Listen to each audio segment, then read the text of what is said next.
I've been wanting to talk about this for a while. R. Kelly's in the news. Michael Jackson's in the news. I watched Surviving R. Kelly a while back. And at one point I was like, I don't know if I want to talk about it or not. There's victims involved. There's also allegations being made against somebody. There are a lot of lives that are being impacted by this. And then just, before talking about the victims and R. Kelly and all that, just the people who used to listen to this music and who grew up on on Michael Jackson and R. Kelly and these songs that mean so much to us, and now all of a sudden you're like, wait a minute, do I need to get rid of my R. Kelly albums?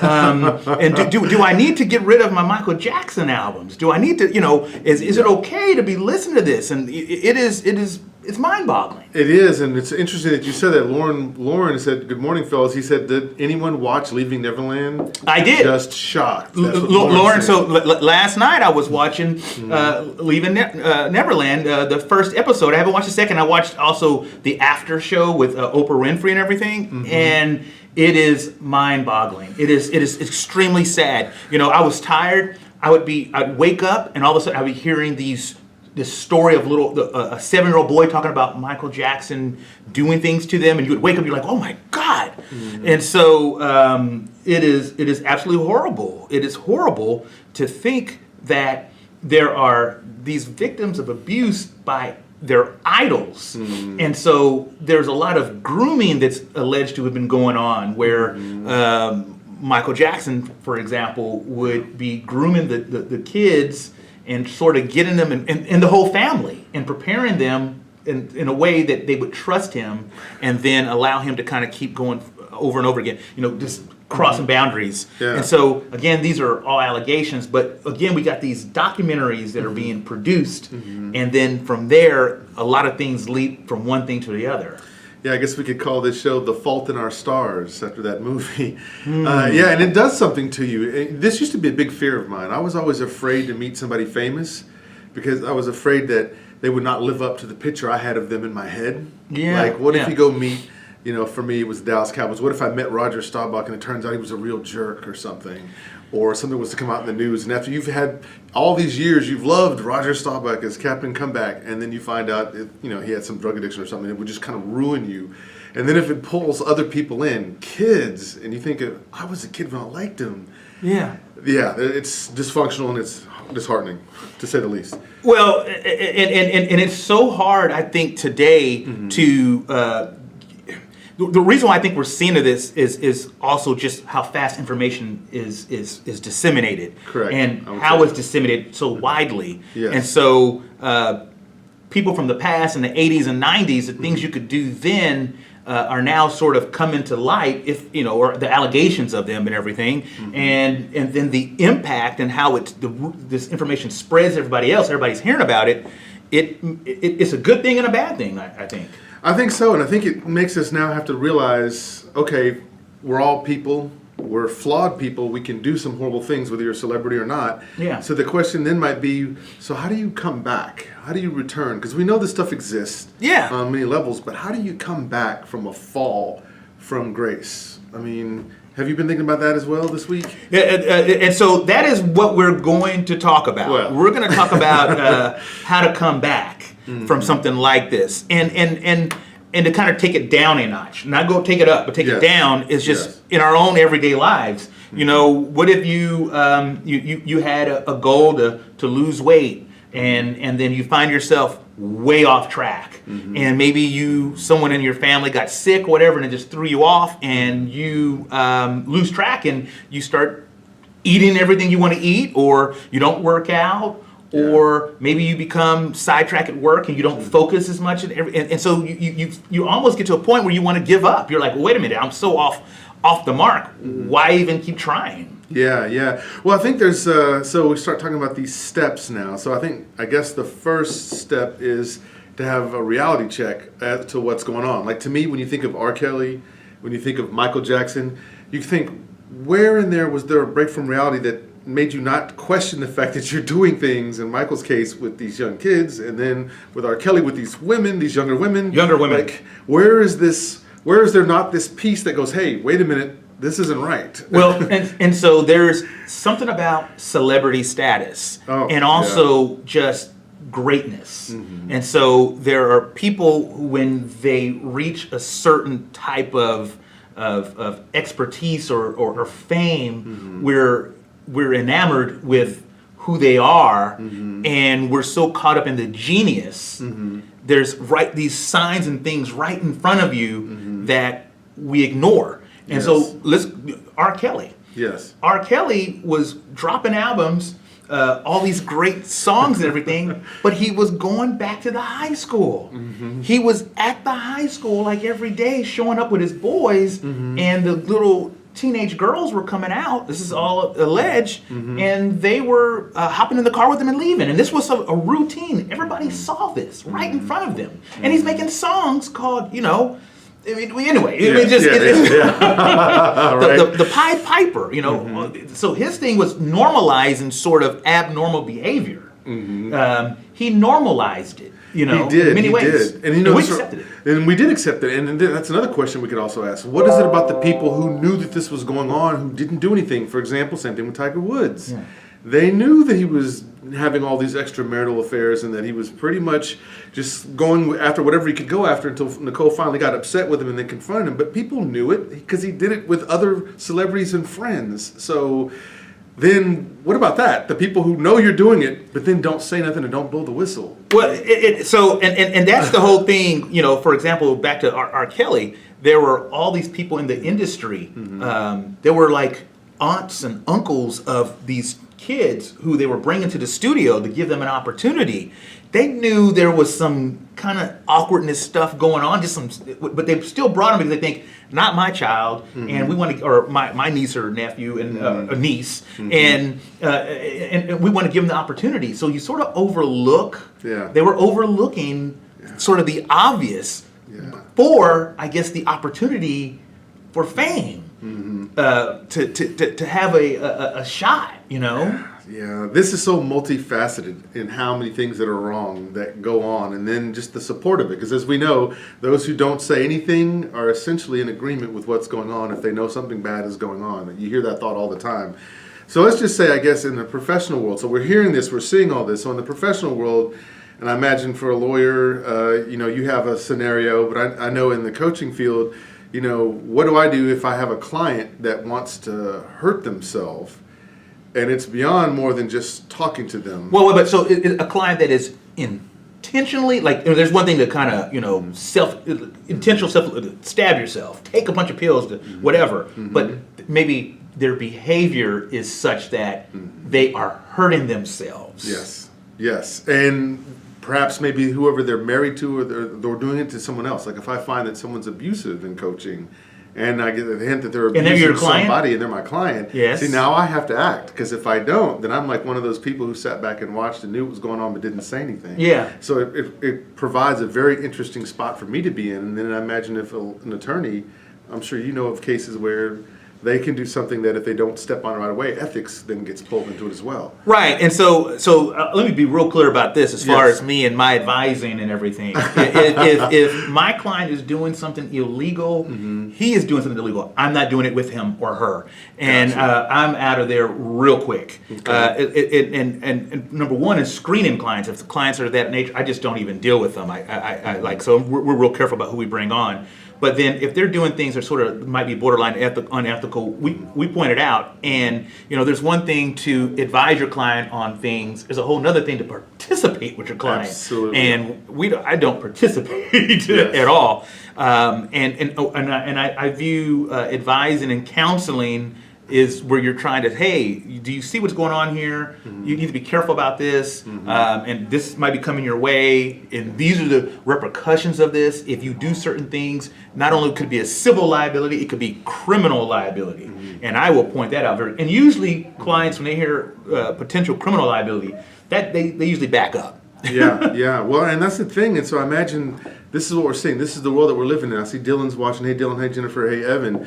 So since we live in this world now, and now it seems like we know that people can fall, and we see stars falling big time. Jesse Smollett, throw them on there. Yes. So then, what do we do in our professional lives, our professional careers, where let's just say we lose a sale, or we give bad advice, perhaps, and then fire the attorney and go with another group. I mean, what do you think about bouncing back, and can we bounce back?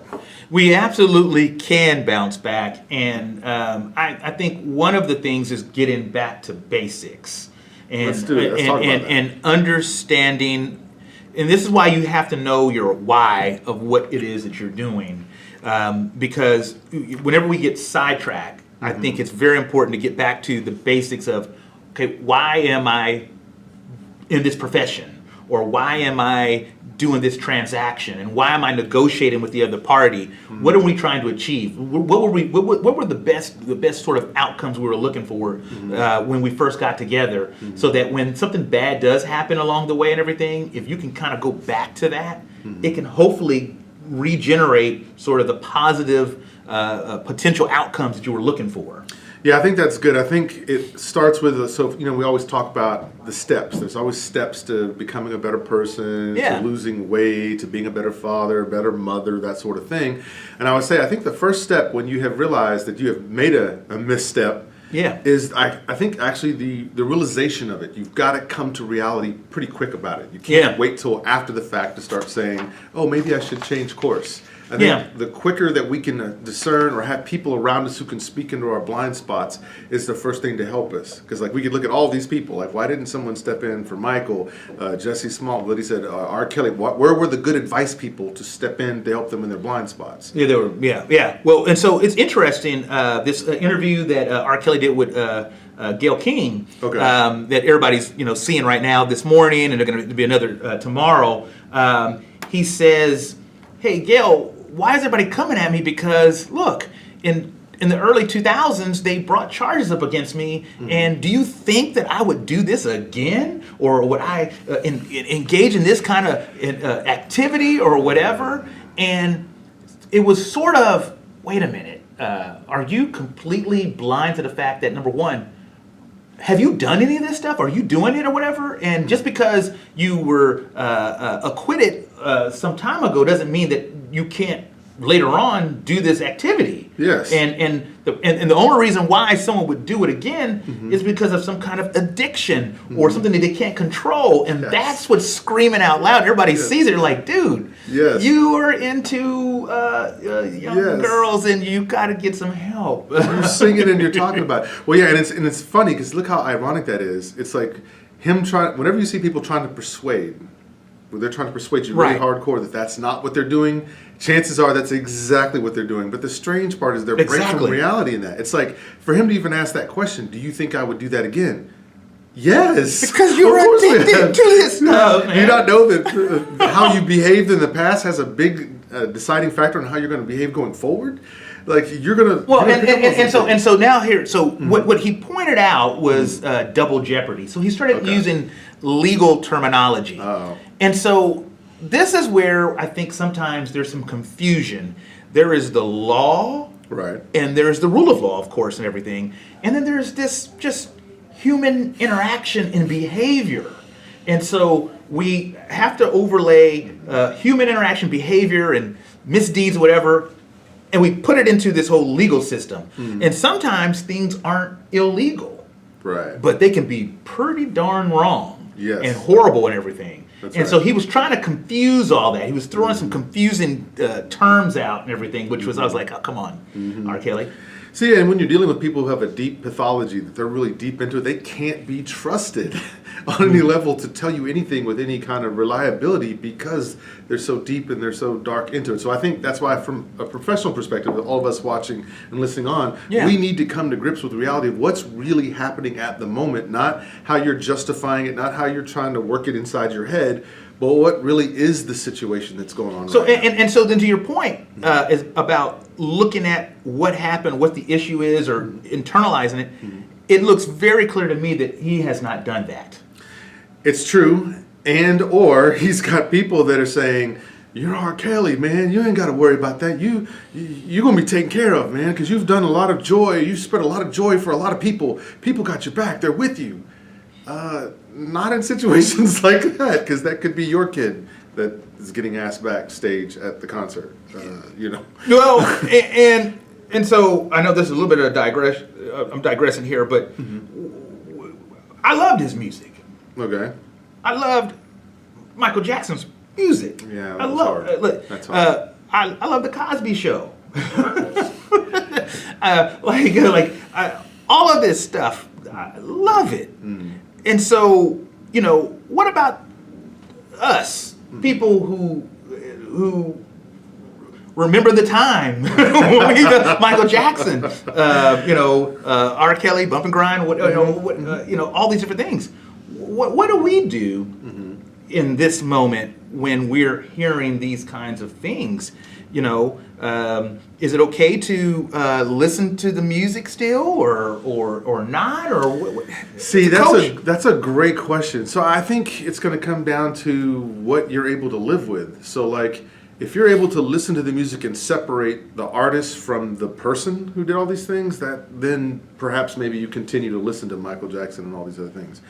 If you're not able to do that, because let's just say you have a daughter or a son, and they've been in a situation where something bad happened to them at the school, say a janitor did something inappropriate, you probably are going to get rid of all your Michael Jackson stuff because it keeps reminding you of a bad experience that you don't want to think about anymore. But I think it's going to be a case by case for people. All right, so I think we got an answer right there. That's Ask right the there. dealer and certified coach. We got an answer to a question. Yes. So if you were trying to figure out, should I still be listening to Michael Jackson, R. Kelly, or still watch the old reruns of the Cosby Show, the deal is you need to ask yourself, are you comfortable with doing it? And can you separate the artist and the genius over here from whatever we're saying over there? And if and you have some kind of personal issues, whatever, it hurts you, it causes whatever, then it's time to get rid of that stuff. I would agree, because I think we attach memories to things, and sometimes they're good memories, sometimes they're bad memories. You know, some people, if you were forced to eat eggs a lot as a kid, as an adult, you go, the last thing I'm ever going to do is eat eggs, right? And I know that's a ridiculous example. But there are things like that. So you're right. And there's things that you just tell yourself instinctively to stay away from because they bring back a bad memory. Right? Like, I know a guy who cannot eat eggs anymore because that was the case for him. So even though he loves them and he thinks they taste great and they can be scrambled, you can do some great stuff with eggs, right? And they're a good source of protein, but he won't eat them because what's attached to it. So I got to imagine, what is this like for a parent? I'm not a parent, but what is it like to be a parent raising a small boy or young girl who likes these artists and musicians, and you're trying to explain to them, hey, here's why I back up when you want to play R. Kelly or Michael Jackson. Right? Yeah. I try to imagine it from the parent's shoe. Since I'm not a parent, I don't have to deal with that necessarily. It's just me as a grown man. But if I was a parent, what would I say if my kid all of a sudden is getting turned on by this stuff and wants to listen to it? Would I tell them, dive right in? Or would I say, Well, so what I do, I'm pretty open and transparent, and I want my kids to feel comfortable communicating with me. So, and there's not a whole lot of things that bother me, like on that end.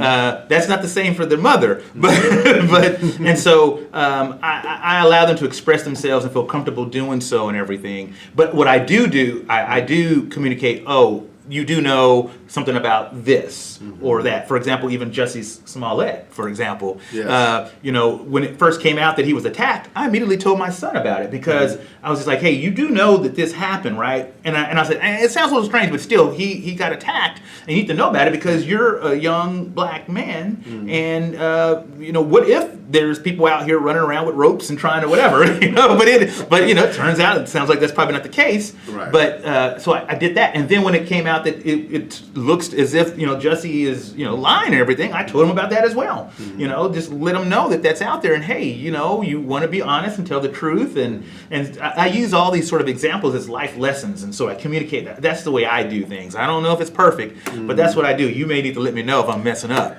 Well, we'll definitely chat. But no, I think that's great. I think it's good if your son knows that he can come talk to his dad. Man, you're already winning. If you have a situation where your son or daughters, if you had them, do not feel like they could come talk to you, then you'd be in a big Yeah, trouble. it goes back and forth, and so it's a work in progress. There are moments where the relationship is going really, really well. It's like any other relationship, and there's others where they're going through a period, or you might be going through something as well, and you got to kind of step aside and say, wait a minute, what's going on here? Let's get back to basics. Let's recalibrate. Okay, what's going on here? That's true. And you know what? I just had this thought. Tell me what you think about this, Steve. So you're R. Kelly. You're Jesse Smollett. You're By the way, hold all on. these I am people. not R. Kelly. wait, go ahead. Yeah, I'm listening. So let's say you make the turn and you realize you get some help, you get some therapy. How do you turn these colossal failures and bad judgments now back into success and getting back on the horse and doing the right thing again? Because remember, we're both about redemption and That's right, forgiving that's people. right, that's right. So how do you take a massive, colossal failure and get right? Right? Because we want these people to get right. We don't want them to stay known as pedophiles and whatever else. Well, and if you watch the interview with R. Kelly and Gayle King, R. Kelly jumps up and he's screaming. He's like, "Y'all are trying to kill me. Like, you're destroying me. Like, I'm trying to move forward, and how do I do it?" And so one of the issues is that there are going to be people out there talking about you. And in his case, it's going to be everywhere. And so how do you move forward when over and over again there are reminders of the animal that you are? And so you're going to have to get in a good space. You may have to turn some things off. And then you have to start thinking about who you are now and who are you becoming as opposed to what you did. That's right. That's right. I like that. And I think that's the case because I think we want to remember this because we don't want to become the people who just sit back and all we are is judges and we're throwing rocks at people as if we couldn't do something foul ourselves. Right. So I think the first step to that is when you have failed, and this could just be in a professional setting, but when you have failed, then the first thought to do is to say, okay, I got to accept the fact that there's going to be criticism. People are not going to want to trust me right off the bat, and that would be a consequence of bad behavior. But I have to be stronger than the consequences. I have to say, you know what, I'll accept the fact that I do deserve to have some of this stuff.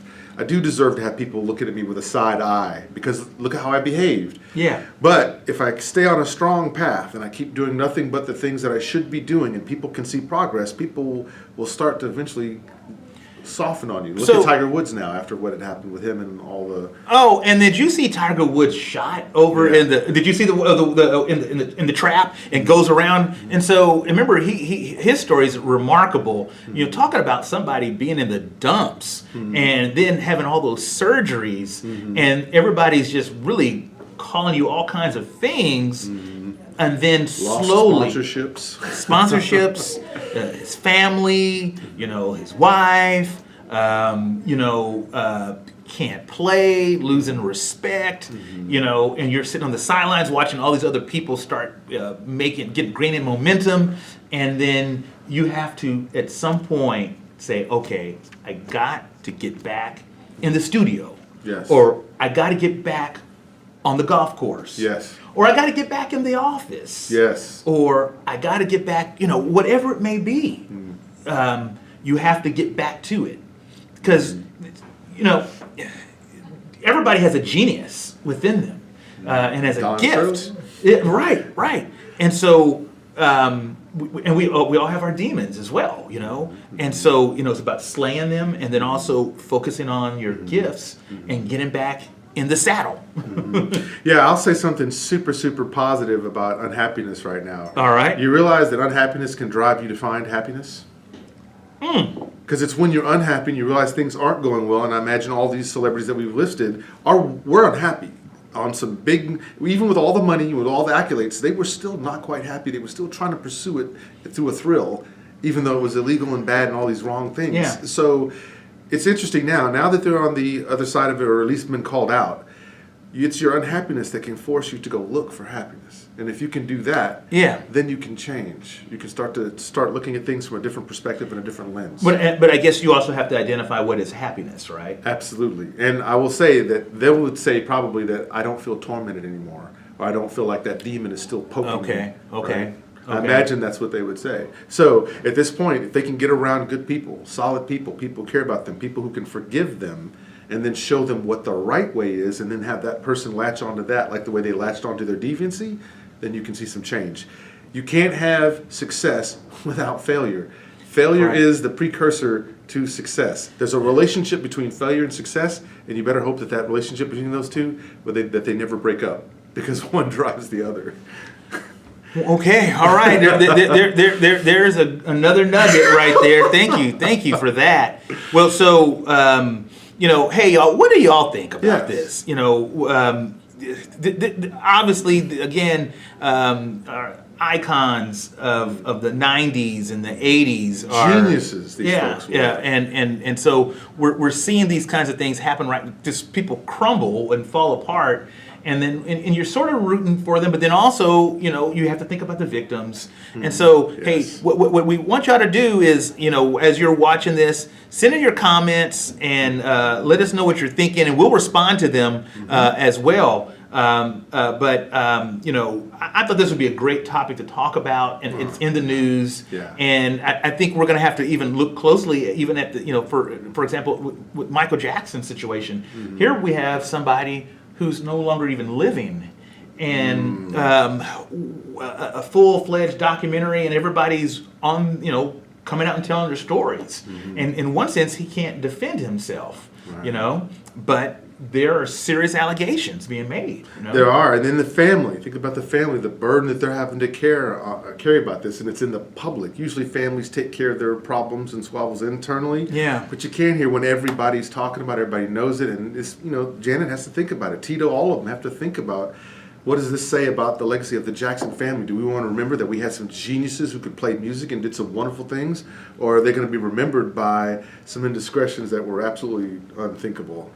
Yeah, and I mean, I guess one thing is now if you, if you see grown men driving to the high school every day, I think that is now an obvious sign we don't want that. Oh, someone is saying here, humility is a big part of the answer. Refocusing on God is the whole answer. Oh, I tell the truth. But I can agree with that, Blake. I can certainly agree with that.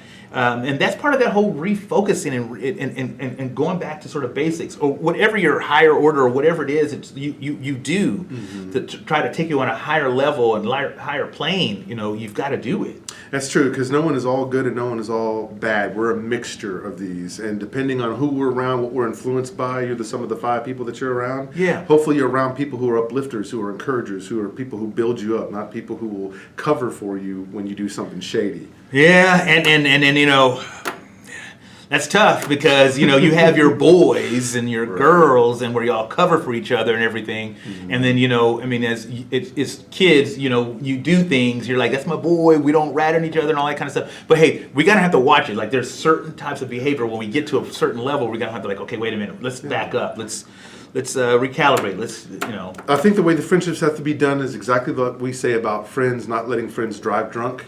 Yeah. Well, it's also friends shouldn't let friends stay engaged in dark behaviors that are driving them further and further away from the truth and further away from what they actually believe when they're actually acting like the people they really are. Oh, there you go again, being deep again. Well, hey, we're winding down here. We got a few more minutes here to go, but I want to encourage you to like. I want you to share this. Where can they find you, Steve? You can find me on Facebook, where you're watching me, on Instagram. You see me here. Also, I have a YouTube page called Bold Creations, where we're putting all the videos there and other types of training. And then also the Boss Negotiator School, where we're also doing negotiation training, and just it's a good community to kind of learn from each other. That's exactly right. And you guys can find me also on Facebook under Dunn Coaching. Dunn Consulting is the name of my coaching.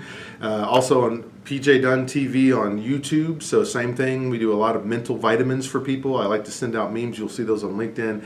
And so I'm also on LinkedIn and also Instagram and Twitter under the same name, PJ Dunn CCP. Yeah, so that's it for today. But please feel free to give us comments, questions, likes, shares. And so we want you to enjoy the rest of your day.